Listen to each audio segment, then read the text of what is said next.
Now, next up, we've got a guy who travels the world telling poems. He's a poet. But I asked him none of that. Today, come tell us a story poetically. I proudly introduce Mr. Mighty Mike McGee.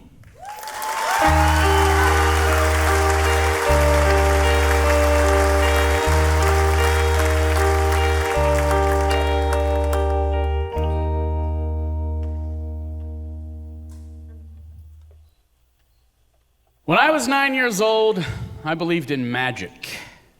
Not a kid's cartoon utopia where Muppets, Smurfs, Autobots, unicorns all live in a hidden castle made of Legos. Although that sounds awesome. No, I was a realist. I longed for a more natural magic. One in which all the knowledge of the universe could be revealed if all of the right elements were put in place in the proper setting. Now, I had heard in school about two things that sounded very magical. One was Halleys Comet, and the other was the birds and the bees. All my friends were itching to ask their dads about that one. I figured maybe this was the magic I was looking for. Suddenly, I was sent to live with my father, my Army father, on an Army base in Fort Lee, Virginia. The decision to send me to live with my father gutted my mother, but it had been decided through the courts that I should stay with him for a year. Plus, living on an Army base would save us a bit of money in medical bills because of my condition. My condition is spina bifida. It's a spinal birth defect that usually comes with a variety of complications. And I figured living with my dad could be kind of cool, and maybe he would be able to clue me in on even a part of the magic that is the birds and or the bees. In Virginia, I met my new stepmother and baby brother, and immediately launched into a campaign to find out more about the birds and the bees. The first real father-to-son conversation I thought I was about to have with my dad, I asked him to tell me about it. He vetoed it immediately, saying that I was just a little too young for that topic. This just further mystified the subject for me. My father, being a military policeman, worked very long hours at the police station. So I just sort of hid out in my bedroom, watched the sky for Halleys Comet, listened to the radio. Fort Lee left very little for me to believe in. One morning, I woke up and I went to tie my shoes. And when I bent over, an electric jolt of pure pain shot through my spine to my brain, becoming an instant migraine. I asked my stepmother for aspirin, then I did again the next day and the day after. She grew concerned and alerted my father. The local Army clinic decided that I needed more advanced treatment 3 hours north in Washington, D.C. Because my appointments were very early in the morning, this created an opportunity for my father and I to take long road trips together overnight so that he could get back in time to report for duty in the afternoons at Fort Lee. The first real conversation I finally had with my father was on our first drive to D.C. Him looking ahead down the road, me looking easterly out the window for Halleys Comet. Dad, have you ever seen a comet? I don't think so, son. But I'm pretty sure I saw a UFO once. What? No way! My dad smiled, cracked the window, lit an unfiltered Camel cigarette, and launched into a long explanation on UFOs. Then he launched into another great story. Then I told him a story. We traded into the night. I couldn't understand, though, why comets weren't these giant, unavoidable, obvious fireballs of death zigzagging across the sky, scaring the crap out of everybody. That would have made my job a lot easier. CAT scans, MRIs, spinal taps, overnight stays. My father took every chance he could to sleep in a cot next to my hospital bed. The doctors would check me out and then ask my dad to come speak with them very seriously in the hallway while I got dressed. On the way home, one of the last drives home, my father explained to me that I had a tethered spinal cord. It was fusing to my vertebrae.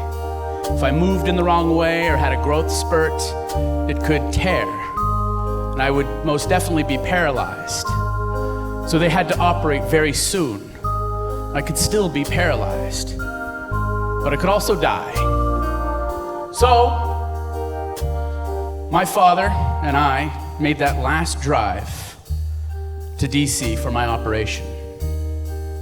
He was scared, and he became overly sentimental, and he mistakenly offered me an opportunity to ask him anything I wanted to know about life. Anything? Yeah, anything. The birds and the bees? I only paused so I wouldn't sound as eager as I actually was. The dude left his guard down, right? Okay, son.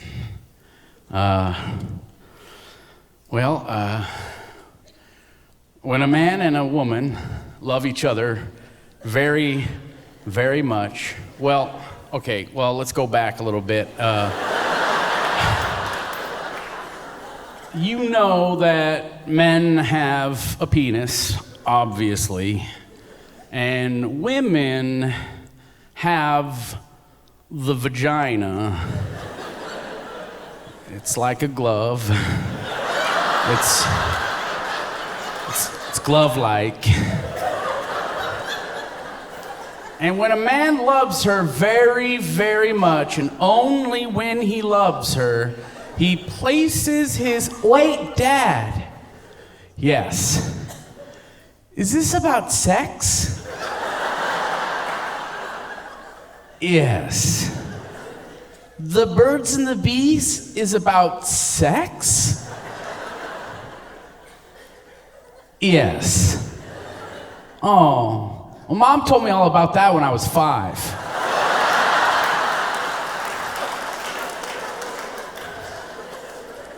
Well, now why'd she go and do that? Because I asked her where babies come from, and she said sex, and then she told me exactly how to do sex, and now I know everything about sex. Well, now, hold on. Not everything. It gets more complicated as you get older, so if there are any details you need filled, you can go ahead and ask me. The car grew very quiet and awkward for a long moment. Wait, son, what was it exactly you thought the birds and the bees was about? I don't know. I just kind of hoped it was about magic. Like, every kid gets an opportunity to go on a journey by themselves, all alone. Their dad hands them a bird and their mom hands them a bee. And then they drop them off at the forest with a snack. And then the kid goes in the forest alone and they look for an ancient log, and then they stand on the log and then they introduce the bird to the bee. And if they kiss, then the clouds part and the sky opens up and all of the knowledge of the universe rains down on the log.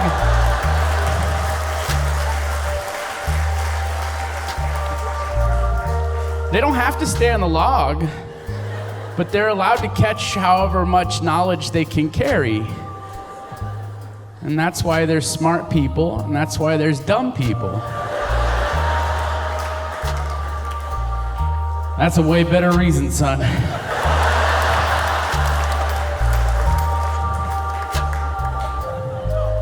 Now, son, I need you to understand this surgery you're about to go and have is pretty dangerous. There's a lot of risk involved, and I think you're pretty brave for going through with it. And I want you to know that I love you so much. And that no matter what happens to you, I'm going to be there for you all the way through it.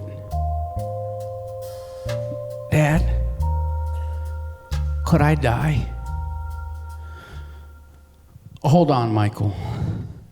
And he pointed to the needle on the gas gauge. We pulled off the highway into a gas station where he refilled the tank, his coffee, and his cigarettes. This was the event of a lifetime for me right then and there. Instead of watching the sky for a deadbeat that only comes around every 76 years,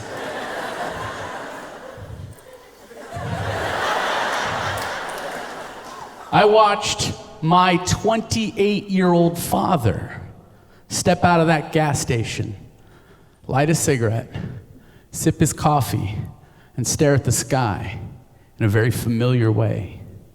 Hallie should have been nearby, but my father was right there for me, sacrificing sleep, his career, his paycheck for me,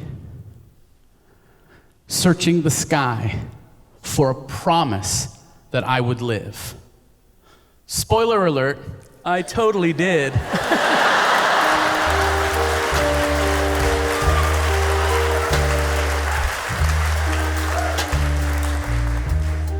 But he also looked for a guarantee that I wouldn't be paralyzed.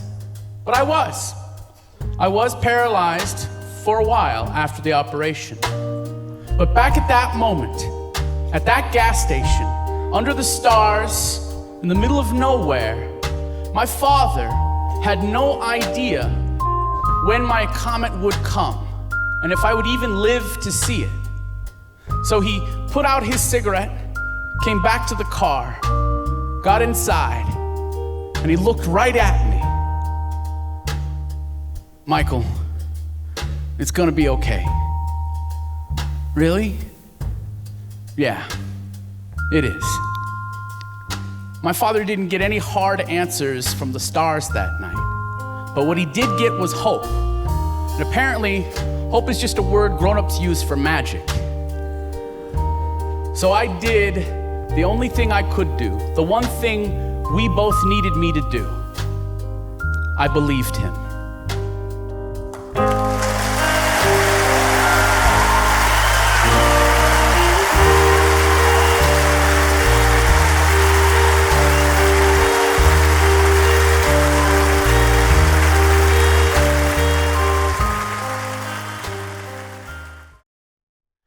If you like what you heard, support amazing storytelling. Donate now at snapjudgment.org.